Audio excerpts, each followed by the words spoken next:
Perched on the precipice between two deep river gorges, the old city of Cuenca presents a paradox, a masterclass in human audacity carved into a canvas of deep time.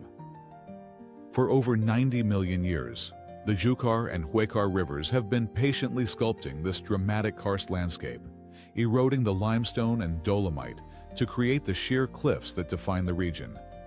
The city's famed Casas Colgadas, or hanging houses, are not merely an architectural flourish, they are a direct response to this formidable topography. Founded as a strategic fortress in the 8th century, the city was confined to its rocky spur, and as it grew, the only direction to build was out over the abyss. The result is a seamless, almost organic fusion of human construction and raw geology, where wooden balconies hang suspended in the air and foundations merge invisibly with the ancient rock. To walk its narrow, winding streets is to feel this constant dialogue between the built environment and the elemental forces that shaped it. Here, history is not simply written on the land, but woven into its very fabric, a testament to the idea that sometimes the most formidable obstacle can inspire the most breathtaking solution.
Perugia does not rise from the Umbrian plain. It commands it. This strategic dominance, first harnessed by the Etruscans over 2,000 years ago, is etched into every stone. Yet the city's most profound secret lies not in its heights, but in its depths. In the mid-16th century, to crush a rebellion, Pope Paul III built a colossal fortress, the Rocca Paulina, directly on top of an entire medieval quarter. Towers, homes, and streets were not demolished, but entombed, becoming the very foundations of papal power. Today, to enter Perugia is to journey through this buried past. A network of escalators now glides silently through these subterranean lanes, the original brickwork and archways of a forgotten neighborhood flanking your ascent. It's a powerful reminder that here, history is not something you simply look at. It is the literal ground beneath your feet, a layered foundation of defiance and dominance that continues to shape the city's unyielding character.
Girona's first impression is often its most famous, the cascade of ochre and pastel houses lining the River Onyar.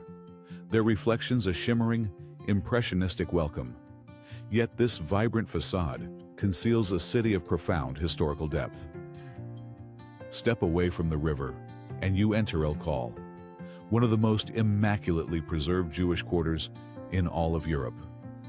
Here, the world contracts into a labyrinth of silent, narrow limestone alleys, a testament to a community that thrived here for over 600 years before its expulsion in the 15th century.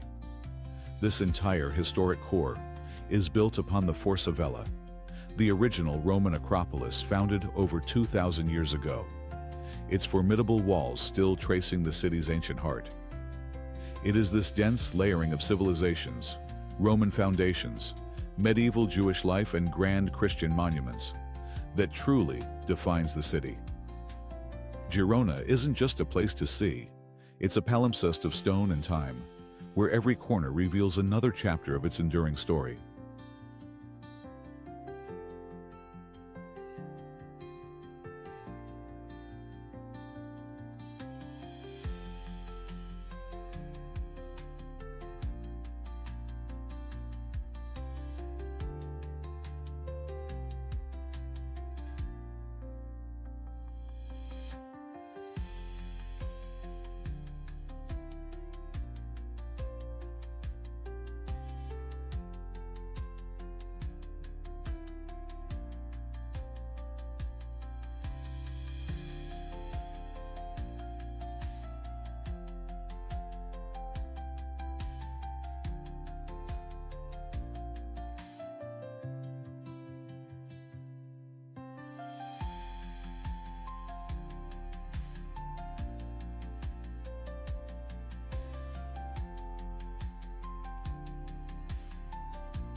To truly understand Bruges, one must look beyond the lace and chocolate to the water that flows through its veins. These tranquil canals are not merely decorative. They are the ghost of a formidable commercial artery known as the Zwin, an inlet that once connected the city directly to the North Sea. During the 14th century, this waterway made Bruges the undisputed nexus of European trade, a bustling metropolis where wool from England was transformed into the world's finest cloth. Yet, nature is an unforgiving business partner. Over the next 100 years, the Zwin slowly, inexorably silted up, choking off the city's access to the sea and its source of wealth. This economic decline, which plunged Bruges into a slumber lasting nearly 400 years, is the very reason for its miraculous preservation. The city was simply too impoverished to modernize, leaving its Gothic heart perfectly intact. What we see today is a beautiful paradox. A city frozen in time not by design, but by the slow, silent retreat of the tide.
To truly understand Amsterdam, one must look past the shimmering surface of its iconic canals and consider what lies beneath.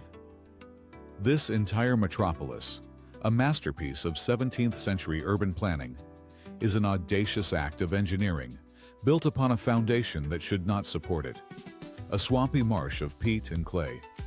The solution was an act of staggering ambition. The city rests on a submerged forest of more than 11 million wooden piles, driven deep into the unstable soil to reach a solid layer of sand. The Royal Palace on Dam Square alone is supported by 13,659 of these pillars. Over the centuries, as the soft ground has settled unevenly, the buildings have begun to lean gently into one another, creating the famous dancing houses.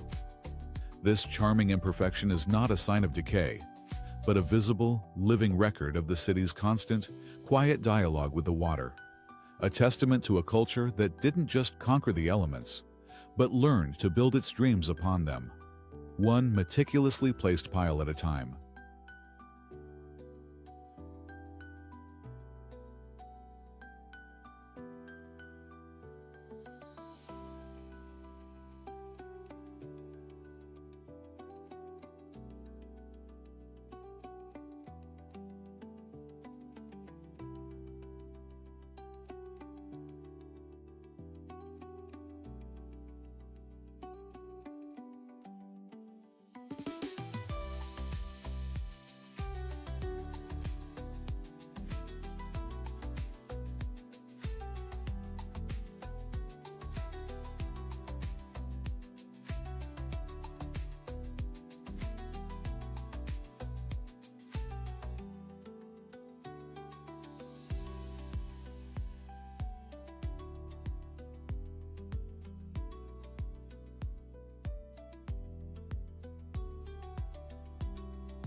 Madeira did not so much emerge from the Atlantic as it erupted, a violent birth over 5 million years in the making.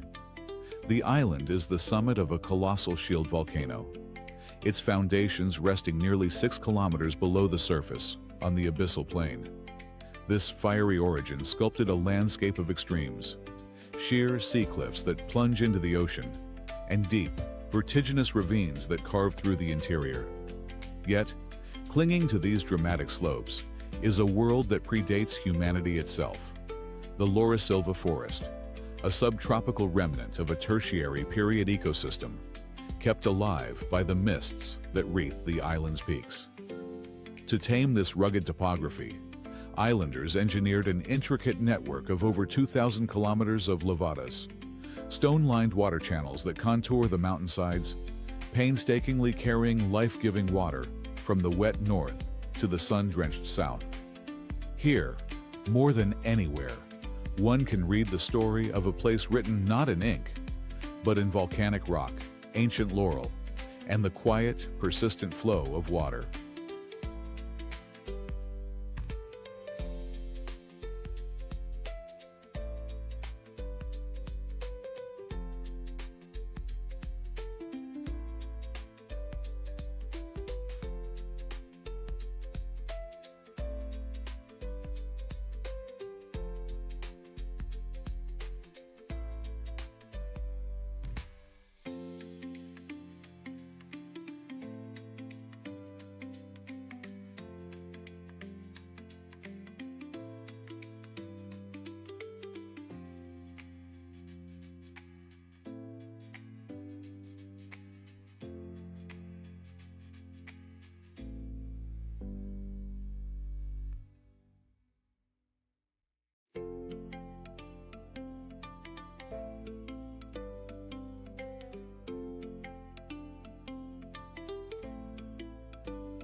The windmills of Zaanse are an enduring symbol of the Netherlands, but their iconic silhouettes tell a story far more complex than just the battle against water.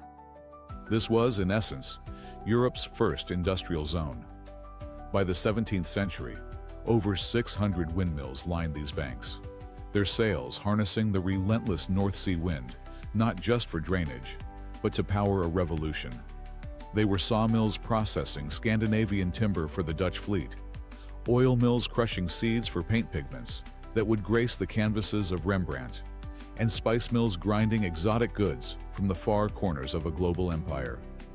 Even today, the air carries the legacy of this ingenuity, the sharp, earthy scent of linseed oil, or the fragrant dust of cinnamon.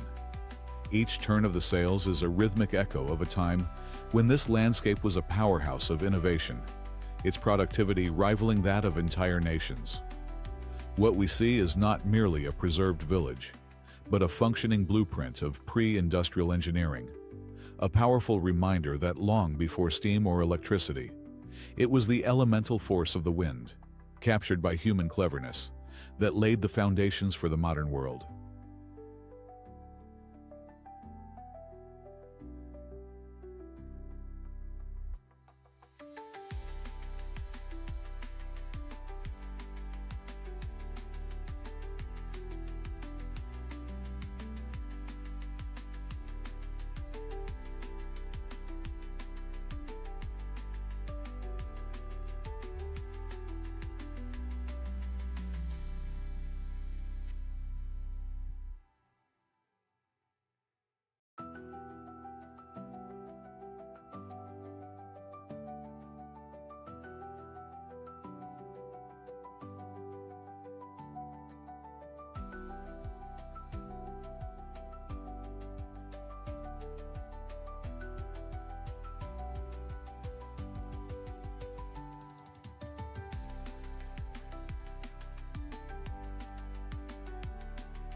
From the plains of Estremadura, Óbidos rises not merely as a fortress, but as a carefully preserved testament to a royal tradition.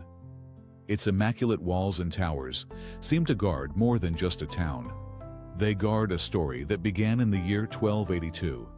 It was then that King Dinis presented Óbidos as a wedding gift to his new bride, Queen Isabel of Aragon, initiating a custom that would see the town passed down to the queens of Portugal for centuries. This royal patronage is the very reason for its pristine condition, transforming what was a strategic stronghold into a curated jewel box of a village. To walk its cobbled lanes today, past whitewashed houses draped in bougainvillea, is to feel the legacy of that initial gesture. Even the local tradition of serving ginginha, a sour cherry liqueur, in delicate chocolate cups, feels like an extension of this history of treasured gifts. The formidable battlements no longer repel invaders. They now carefully hold within them a living chapter of Portugal's history, a testament to how a king's gesture of love can echo through the ages.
To truly understand Budapest, one must look beneath the surface, where the Danube is not merely a river, but a great geological fault line.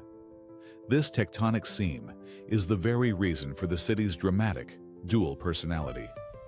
To the west, the Buda Hills, ancient platforms of dolomite and limestone, rise with an air of permanence, their foundations riddled with caverns. It is here that rainwater, having journeyed deep into the Earth's crust, is superheated and forced back to the surface, emerging as the mineral-rich thermal waters that have defined life in this city for over 2,000 years. Across the water, the Great Hungarian Plain begins, giving Pest its flat, expansive grid, a canvas for empire and commerce. The city, therefore, is a conversation between two distinct geological realities: the timeless, mineral-rich stone of Buda and the restless, alluvial soil of Pest. It's a dialogue etched into the landscape, a story told not just in its architecture, but in the very water that flows through its heart.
Innsbruck rests in the cradle of the Alps, seemingly sheltered by the sheer limestone walls of the Nordkap Range. But this city's story is not one of isolation. It is one of connection. Its very name, meaning bridge over the Inn, reveals its fundamental purpose. For over 800 years, this location has been the key to the Brenner Pass, the lowest and most crucial alpine crossing connecting northern and southern Europe. This strategic choke point made the city a prize, drawing the vast wealth and ambition of the Habsburg Empire to this valley floor. The famed Golden Roof, commissioned by Emperor Maximilian I around the year 1500, is therefore not mere decoration. It is a gilded proclamation of the power derived from controlling this vital artery of trade and travel. Even today, as you walk the cobbled streets of the Old Town, you can feel it. The city is not an endpoint, but a conduit, a timeless intersection of mountain and humanity, where the echo of history is carried on the alpine wind.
To gaze upon the Leng is to witness an ocean frozen in time, its waves cresting in green and gold.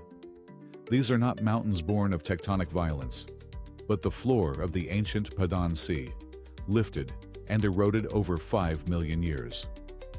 The very soil tells two distinct geological stories. The Western Hills, home to Barolo, are made of compact Tortonian marl, a calcareous blue-gray clay that yields wines of perfume and structure. To the east, in the Barbaresco zone, the younger Serravalle soils are sandier, resulting in wines that express a more elegant, aromatic character. This geological duality is the secret to the region's nuance. The vines must struggle, their roots burrowing deep into this fossil-rich earth, drawing up a mineral complexity that is a direct inheritance from that primeval sea. So when you stand here, you are not merely looking at a beautiful landscape. You are reading a story written in layers of earth, a story where every glass of wine becomes a liquid testament to a world that existed millions of years before the first human ever walked these hills.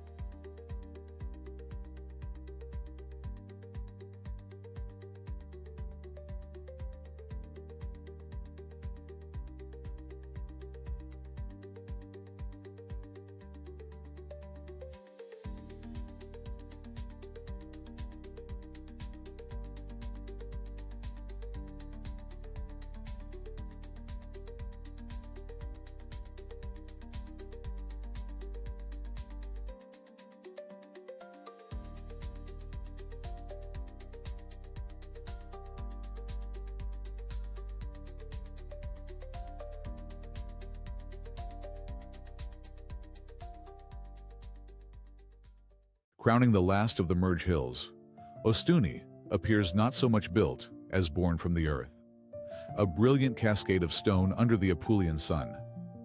This iconic whiteness, its defining signature, is no mere aesthetic choice, but a legacy of profound pragmatism. For centuries, the town's inhabitants have coated their homes in a lime wash, or calcicas.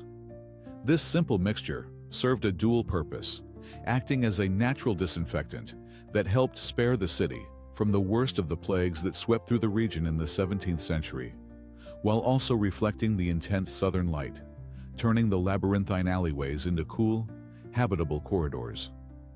Every gleaming wall, therefore, tells a story not just of beauty, but of resilience, a chronicle of a community that learned to harness the very geology beneath its feet to safeguard its future, turning a simple mineral into an enduring symbol of survival and light against the vast blue of the Adriatic.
Volterra commands its landscape from a precipice nearly 550 meters above the sea, a position that has defined it for 3,000 years. But the city's true secret lies not just in its elevation, but in the very ground beneath it. This entire hill is composed of pancino, a Pliocene sandstone, dense with the fossilized shells of marine life, from an age when this land was a shallow sea. The Etruscans, the city's first great architects, understood this intimate connection. They quarried this fossil-rich stone to build their Cyclopean walls and the iconic Porta al Arco, a gate that has watched over the valley for over 2 millennia. Deeper within these same hills, they discovered another treasure, alabaster, a luminous stone whose delicate translucence would fuel the city's artistry and commerce for centuries. Volterra is, therefore, more than a city on a hill. It is a city of the hill, a living chronicle written in stone, from ancient seabed to Renaissance stronghold.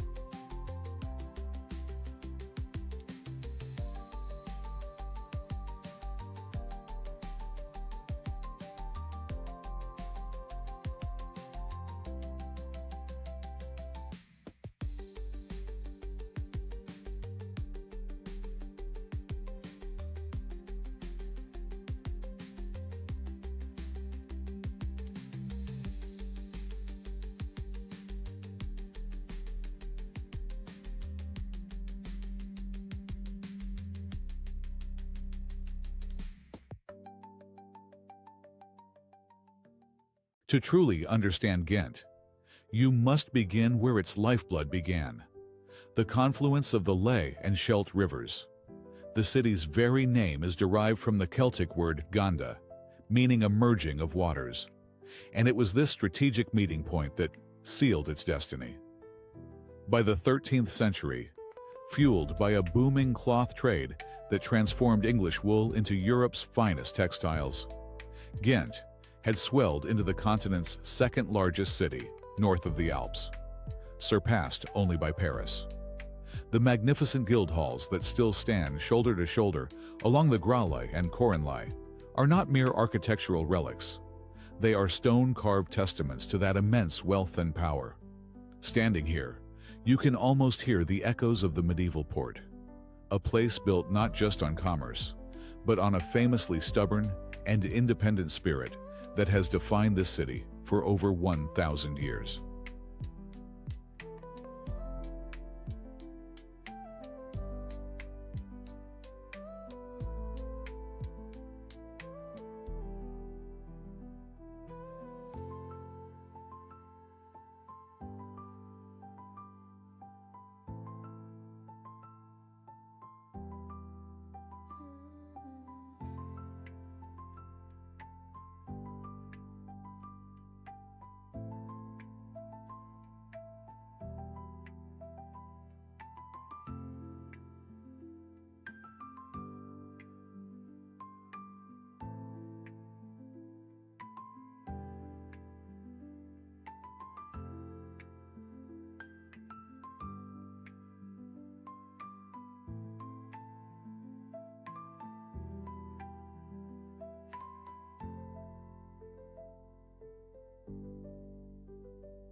To truly grasp the soul of Barcelona, one must first see it from above, where its story is written in 2 distinct scripts.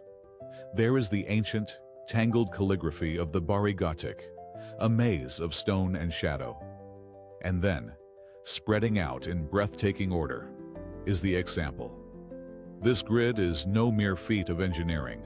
It is the physical manifestation of a utopian dream, conceived in 1859 by the visionary Ildefons Cerda.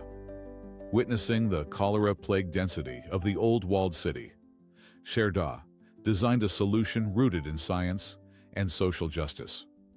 He called his new discipline urbanization, meticulously calculating street widths for optimal sunlight and air circulation. Each block's famous chamfered corners, the Zonfrans, were not primarily for aesthetics, but were designed to improve visibility for transport and create sun-drenched, open intersections that would serve as small, communal plazas. This 19th century blueprint for a healthier, more egalitarian existence remains Barcelona's defining feature, a philosophy of human well-being, etched permanently into the city's very bones.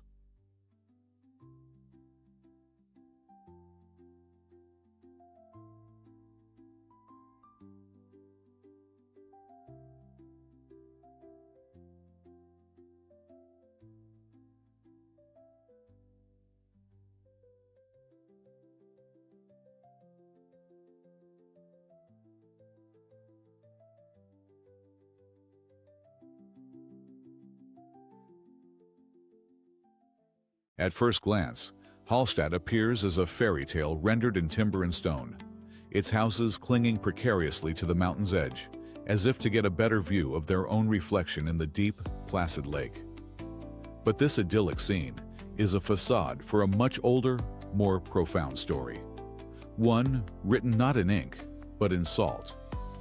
For over 7,000 years, the immense saline deposits within these mountains have been the village's lifeblood, funding a prehistoric culture so significant it gave its name to an entire era of the Iron Age.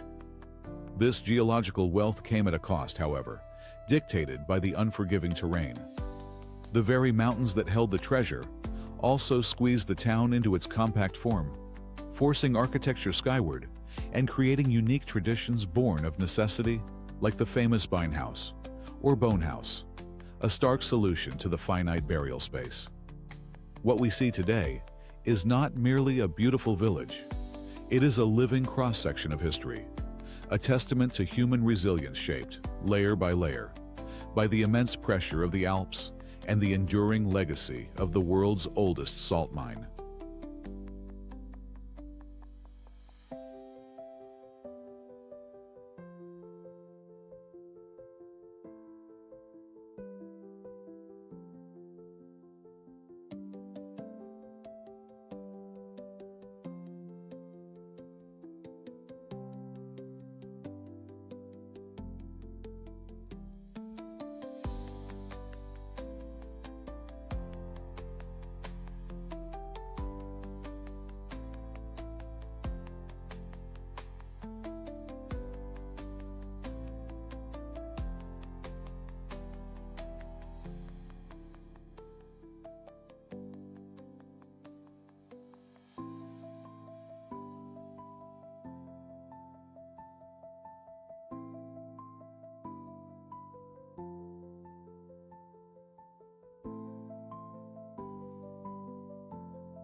Krakow's enduring spirit is most palpable here, in the Rynek Główny, or main market square.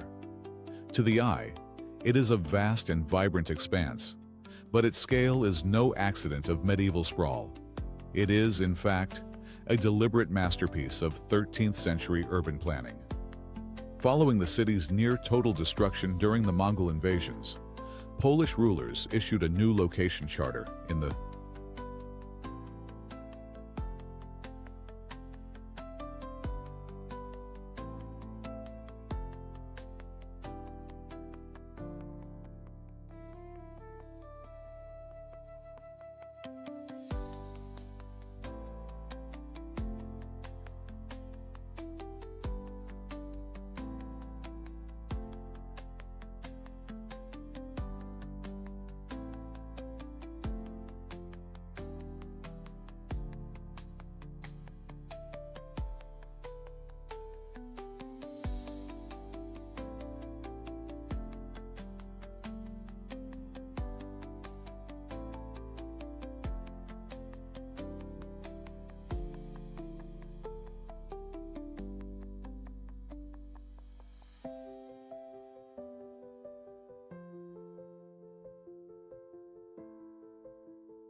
To truly understand Frankfurt is to grasp a profound duality. A city where the future is forged in glass towers that watch over a meticulously reconstructed past. Long before it was nicknamed Manhattan for its financial prowess, this was the political heart of the Holy Roman Empire for nearly 500 years. The Golden Bull of 1356, a pivotal constitutional text, formally decreed that the empire's kings would be elected here. For centuries, this city on the Main hosted the continent's most powerful figures, witnessing the election of 31 monarchs and the coronation of 10 emperors inside the sandstone walls of its cathedral. Standing today in the Römerberg, the historic central square, almost entirely rebuilt after 1944, one feels this layered history. The echoes of imperial feasts seem to reverberate against the silent, digital hum of the European Central Bank headquarters across the river. This is Frankfurt's enduring genius, and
to truly understand Berlin, one must look beneath the pavement, past the layers of 20th century history, and into the very soil itself.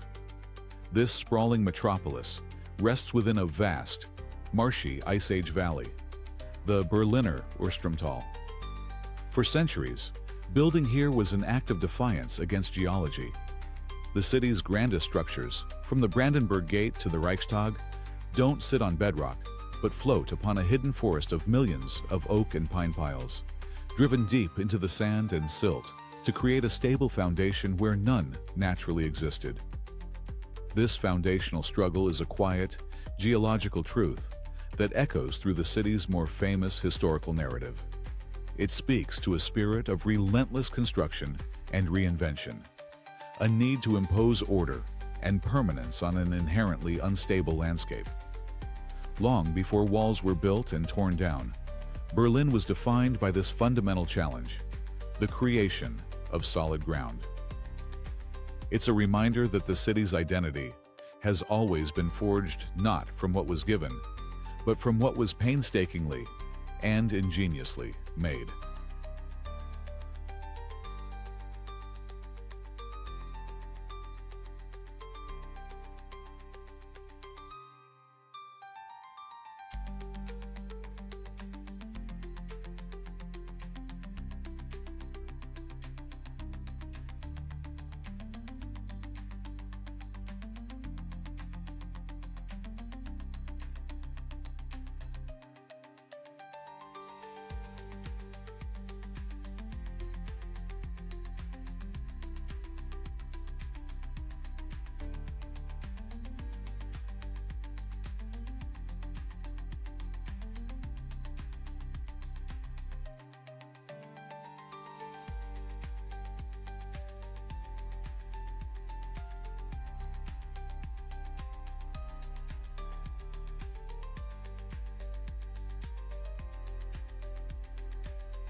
To truly understand Lisbon, one must look beyond the immediate charm of its 7 hills and the shimmering light of the Tagus. You have to feel the ground beneath your feet and sense the history it holds. On the 1st of November, 1755, this ground violently convulsed, unleashing an earthquake and tsunami that all but erased the medieval city. What rose from the rubble was not a replica, but a revolution in urban planning. Under the stringent direction of the Marquis of Pombal, the Baikshah district was reborn as a grid of elegant, uniform streets, Europe's first great example of neoclassical design and earthquake-resistant construction. Hidden within these stoic facades is the Gaiola Pombalina, an ingenious wooden framework designed to sway and absorb seismic shock. This is the city's secret skeleton, a testament not just to survival, but to a profound, rationalist belief in building a safer future. Lisbon, therefore, is more than a city of vistas. It is a meticulously crafted monument to resilience.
To truly understand Mallorca, one must look not to its shores, but to its spine, the Serra de Tramuntana.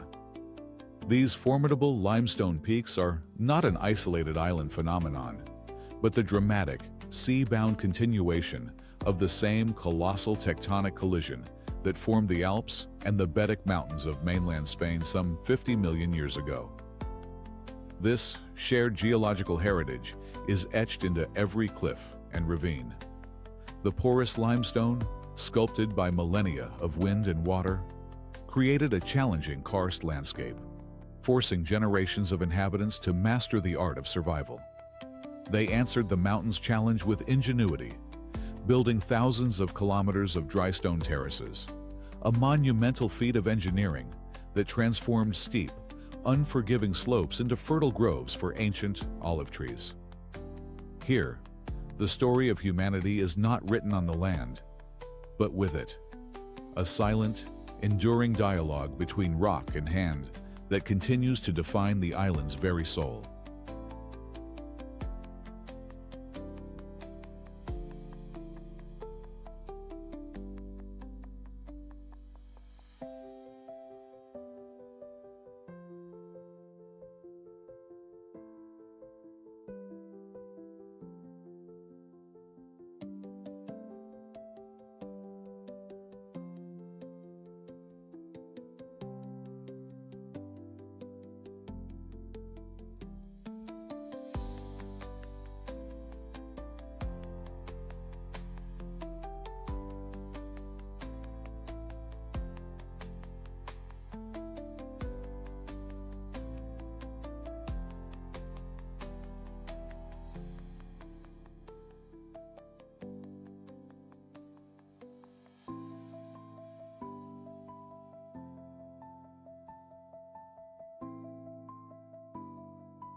To stand in Salzburg is to witness a city seemingly born of music and faith.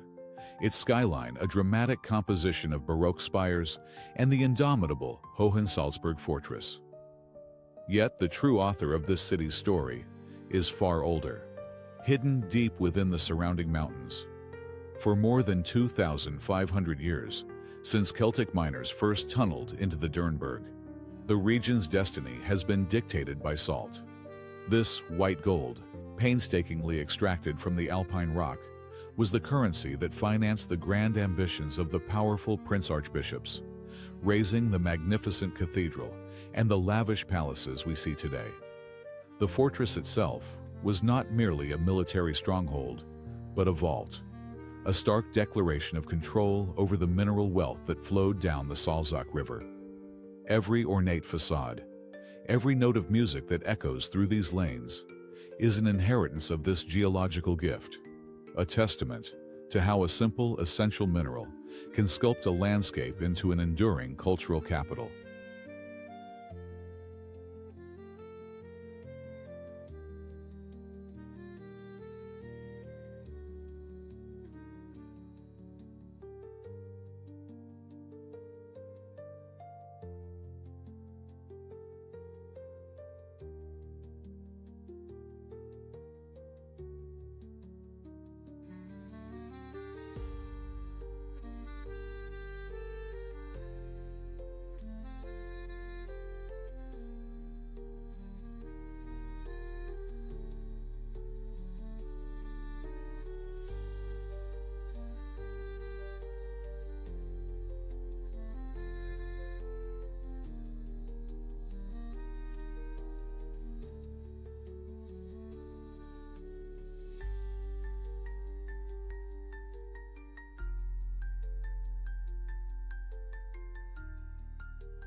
To truly understand Hamburg, one must look past the colossal ships on the Elbe and down to the water that runs beneath your feet.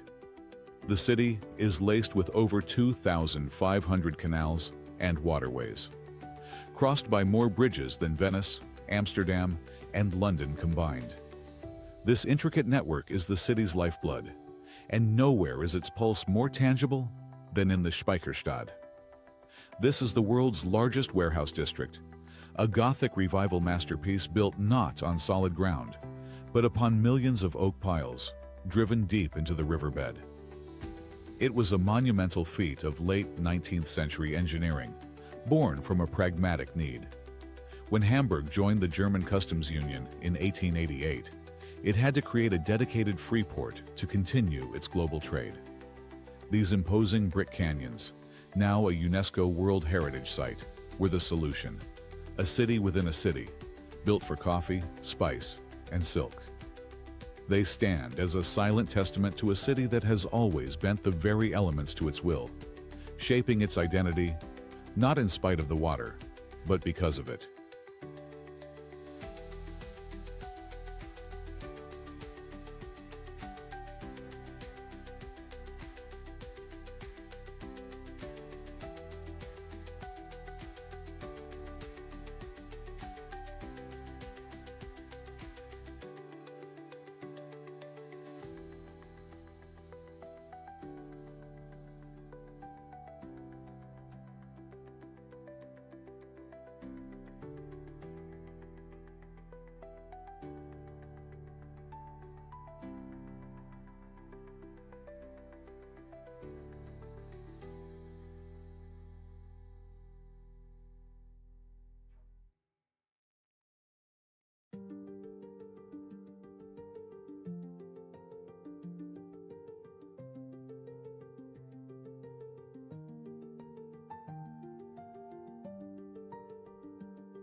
In the heart of the Dutch province of Overijssel lies a village where the dominant sound is not the engine, but the gentle knock of a wooden boat against a canal bank.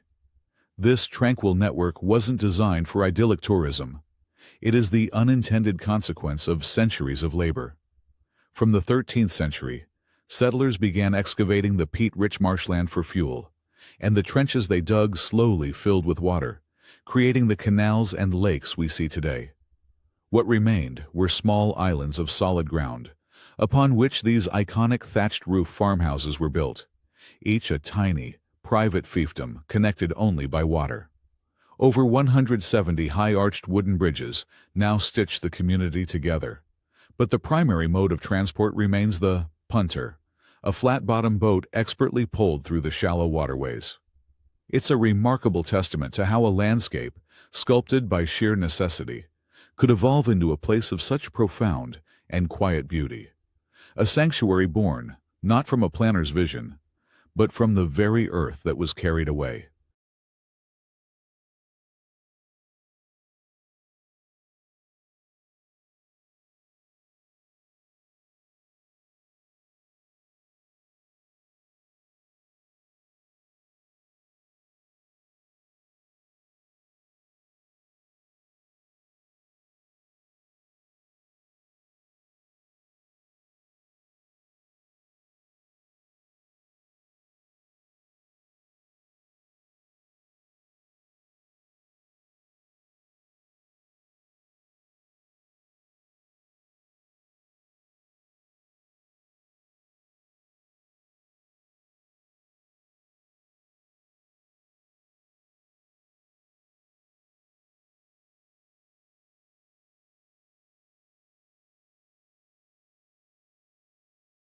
To truly understand Copenhagen, one must first understand its relationship with the sea. It was here, in the 12th century, that Bishop Absalon established a fortress on the small island of Slotsholmen, a strategic move to command the Øresund Strait, the narrow waterway that for centuries was the gateway to the Baltic and the primary source of Denmark's wealth through its sound dues. The city that grew around this fortification was aptly named København, the merchant's harbor. This foundational identity is etched into the very layout of the capital. The canals are not merely decorative, they are the original arteries of commerce. And the star-shaped ramparts of the Kastellet fortress are a silent testament to an era when this calm harbor was one of the most fiercely protected assets in Northern Europe. Today, the warships have been replaced by harbor baths and electric boats, but the water remains the city's lifeblood. It is a constant, shimmering reminder that this capital, now a global model for design and sustainability, was quite literally built on the power of its tides and the foresight of those who mastered them.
To truly understand the story of Portugal, one must begin here, in Guimarães, the city etched into the nation's very soul as its foundational chapter. It was on this ground, following the pivotal Battle of São Mamede in the year 1128, that Afonso Henriques, the first king of Portugal, forged a new identity independent from the Kingdom of Leon. This defiant act of sovereignty was born in the shadow of the formidable 10-towered castle that still commands the skyline, its stern granite, a testament to the will that shaped a country. From these historic ramparts, the city unfolds below, in a labyrinth of immaculate medieval lanes, a UNESCO World Heritage Site preserved with remarkable care. Here, the past is not a relic but a living texture. Unique half-timbered houses with their wooden balconies lean over cobbled squares, and ancient granite arcades provide shelter, as they have for 8 centuries. It's a seamless dialogue between monumental history and intimate daily life. A truth captured in the simple, proud declaration inscribed on an old city wall. Aqui nasceu Portugal. Here, Portugal was born.